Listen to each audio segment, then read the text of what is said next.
my channelnya mahasiswa. Di video kali ini aku akan ngasih tahu beberapa hal penting yang mungkin aja bisa terjadi saat kamu sempro maupun sidang.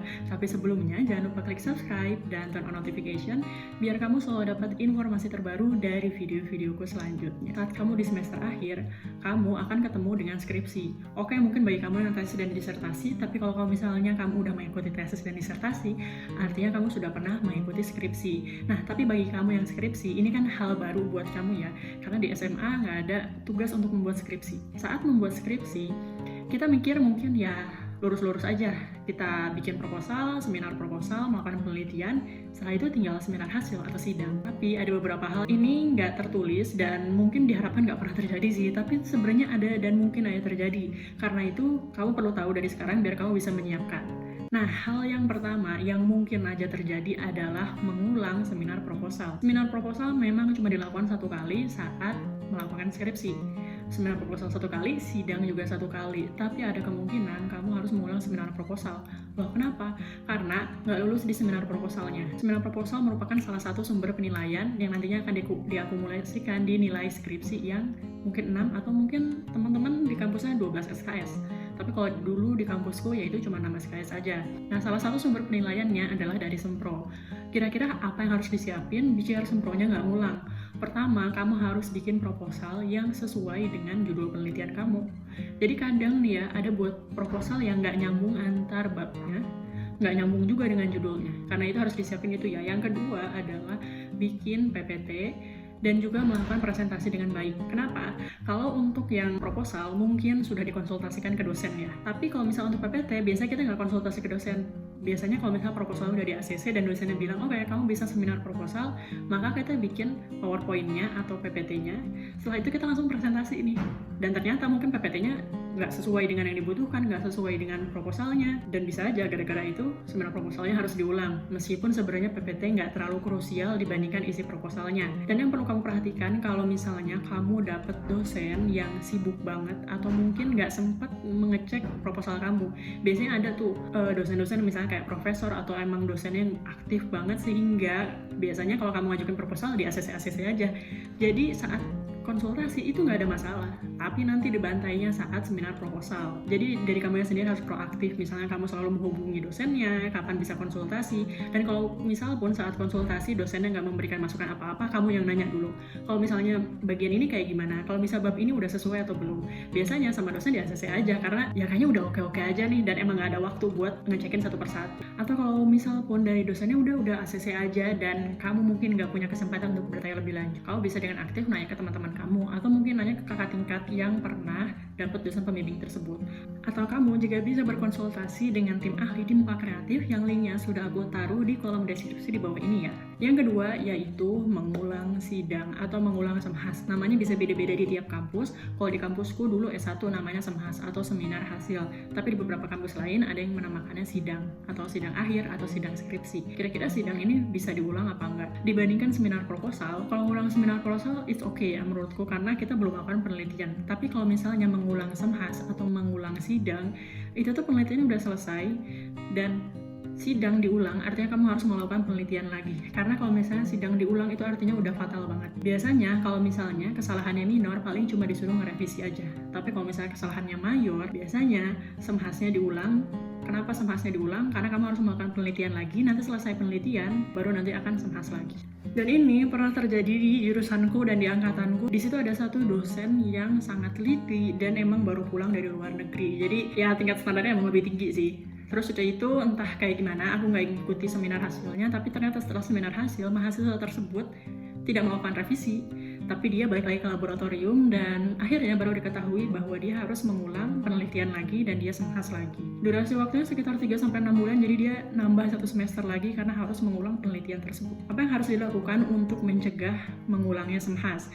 Yang pertama adalah kalau misalnya proposal kamu sudah di ACC dan kamu sudah melakukan penelitian, pastikan penelitian kamu sesuai dengan referensi atau sesuai dengan proposal yang kamu buat. Jadi masih banyak banget aku nemu kasus mahasiswa yang dia itu bikin pembahasan itu nggak sesuai dengan proposalnya. Jadi di proposalnya dia tujuannya untuk melakukan penelitian A dan penelitian B, tapi di pembahasannya dia malah ngebahas yang C sama D. Jadi udah nggak relevan sama sekali.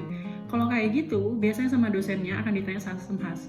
data untuk yang A sama B ada apa enggak. Kalau ada, mungkin kamu hanya akan revisi minor, alias kamu cuma ngerevisi laporannya aja. Tapi kalau data A sama B-nya nggak ada, sementara itu tertulis di proposalnya, ya kamu akan diminta untuk mengulang penelitian dan mengambil data A sama B. Yang kedua yang bisa kamu lakukan untuk mencegah mengulangnya SIMHAS atau mengulangnya sidang, yaitu kamu melakukan konsultasi sama dosennya secara rutin. Kenapa kamu harus melakukan konsultasi secara rutin? Mending kamu dibantai saat konsultasi dibandingkan dibantai saat SIMHAS, karena kalau misalnya saat konsultasi dibantai, kamu tinggal perbaiki, besok datang lagi untuk konsultasi. Tapi kalau misalnya SIMHAS itu cuma 1 kali. Kalau misalnya dibantai saat SIMHAS dan kamu nggak bisa mempertahankan argumen, ya harus mengulang gitu kan. Ya cuma mengulang ini adalah salah satu kasus yang jarang, karena biasanya cuma diminta revisi, kadang juga ngerevisinya dirombak ulang.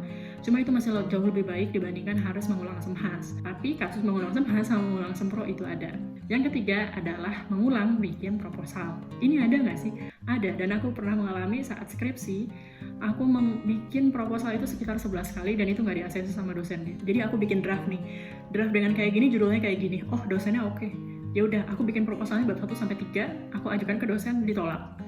Lanjut ya, bikin ganti judul yang lain. Akhirnya ganti judul yang lain, ngajukan ke dosen lagi, ditolak lagi, dan itu sampai 11 kali, sampai akhirnya aku ngerasa, gila, udah capek banget.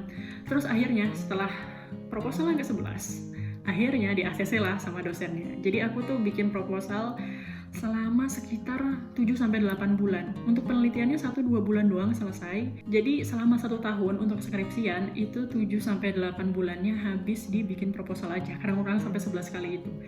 Jadi setelah ke-11 kalinya, akhirnya proposalku di-ACC dan dibolehkan untuk seminar proposal. Nah kemudian seminar proposal deh. Saat di seminar proposal dibantai lagi sama dosennya kan. Nah terus sudah dibantai sama dosennya, dan dosennya bilang apa?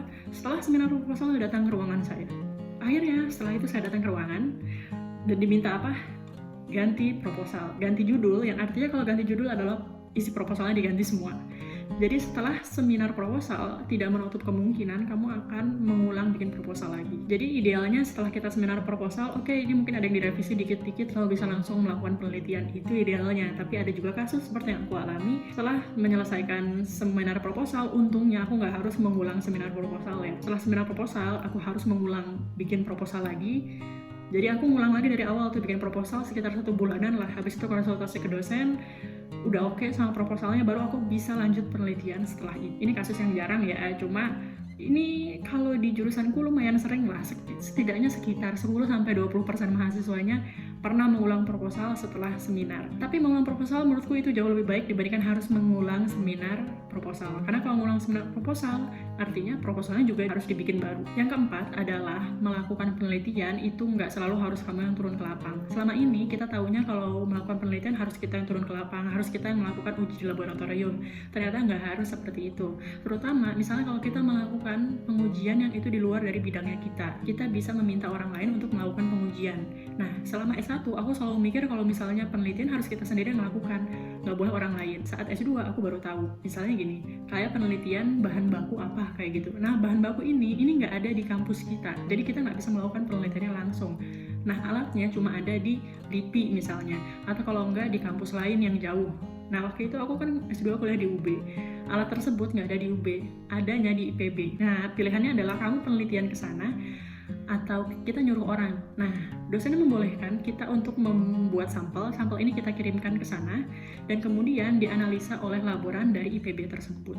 Itu boleh aja. Jadi, yang penting kamu bilang sama dosennya, sampel ini nggak bisa kita analisa di sini, kita minta laborannya. Terus juga saat aku mengerjakan tesis, jadi di laboratoriumku itu nggak ada LCMS. Untuk uji LCMS menggunakan standar tersebut, alatnya itu cuma ada di kampus lain.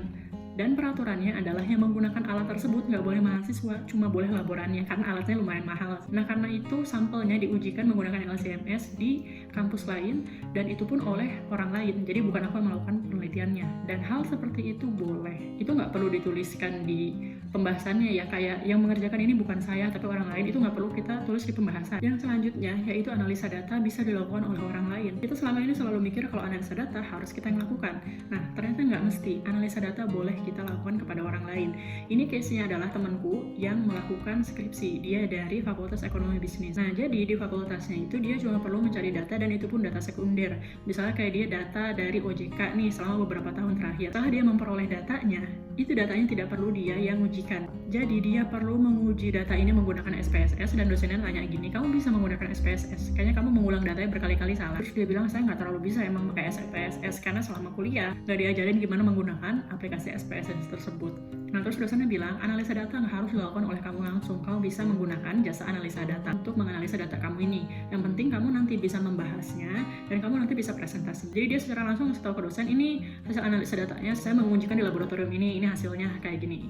Terus udah tuh dia cek sama dosennya, oke, datanya bagus, kamu bisa bahas. Jadi dia membahas dengan hasil analisa dari orang lain. Kalau kamu butuh analisa data juga, kamu bisa menganalisakan data kamu di Muka Kreatif. Linknya sudah aku tulis di kolom deskripsi di bawah ini. Terima kasih sudah menonton video ini sampai akhir. Kalau kamu punya pertanyaan lain terkait analisa data, konsultasi, ataupun skripsi, tesis, dan disertasi, kamu bisa tanya di kolom komentar di bawah ini. Terima kasih sudah menonton video ini sampai akhir. Jangan lupa klik subscribe dan turn on notification. Sampai jumpa di video selanjutnya.